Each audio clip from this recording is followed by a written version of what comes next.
alang-alang po sa mahal nating bansa, dapat magkaisa at iwasan ang pagkakabahabahagi at kaguluhan. Bakit po dapat iwasan ng mga lider ng bansa ang pagkakabahabahagi at kaguluhan? Kapag nagkakabahabahagi tayo, ay hindi po maisusulong ang kapayapaan.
Ba kayong lahat?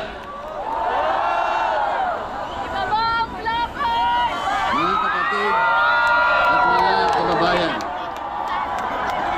malinaw po nating narinig sa pambulat ng Panginoon sa gala ang pinakalayunin ng malakihang pagkilos na ating sama-sama itinasagawa sa araw na ito.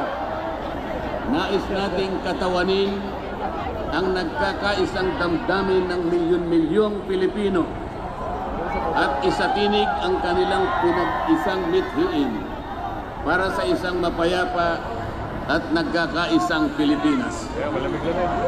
Kaugnay nito, binanggit din ko ang ating kagustuhan na ipaalam sa mga opisyales ng ating pamahalaan ang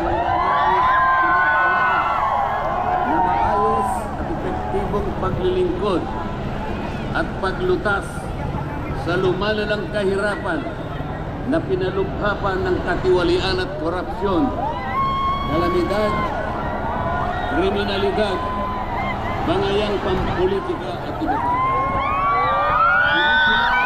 Lahat na nagkakatipon ngayon na sa pagkakaisa, kapayapaan, at pagkakasundo lamang natin makakamit ang hinahangad na pagundad at pagsulong ng ating bansa.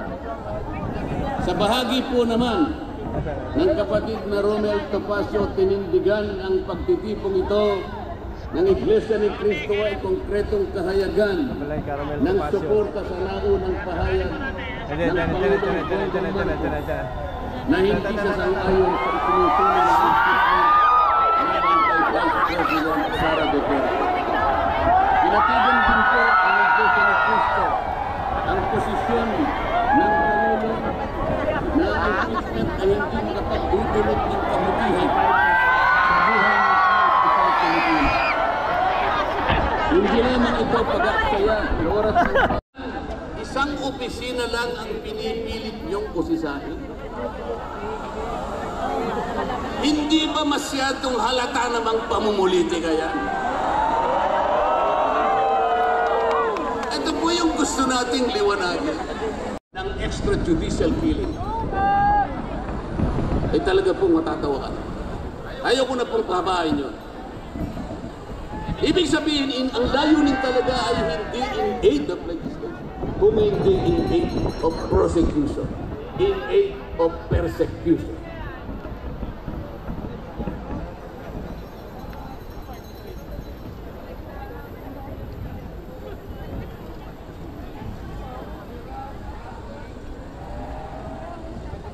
Kanina po, mga kababayan, napanood po ninyo ang video na kung saan ay nagpahayag ng di pagsang-ayon si Pangulong Marcos sa namumuong impeachment laban sa pangalawang Pangulo. Ulitin ko lamang po yun. Tayo naman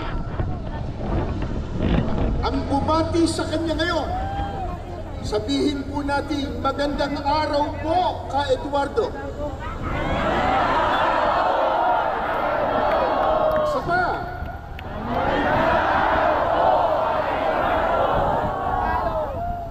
Mga mahal po namin kababayan at mga kapatid, sa inyo man po, magandang hapon sa inyong lahat.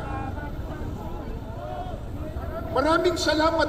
Dapat talagang unahin at bigyang solusyon, bigyang prioridad ng mga namumuno sa ating bansa.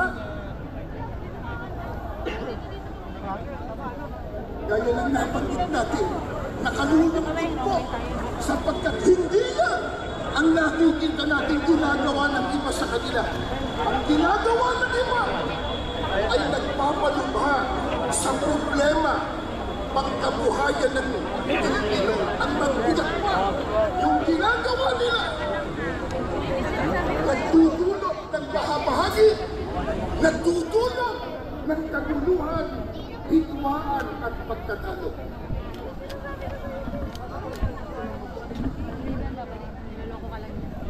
Alam mo,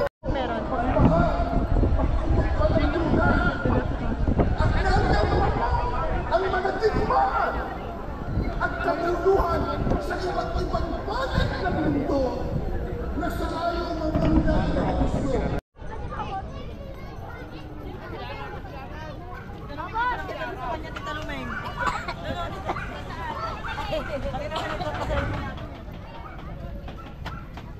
Thank you.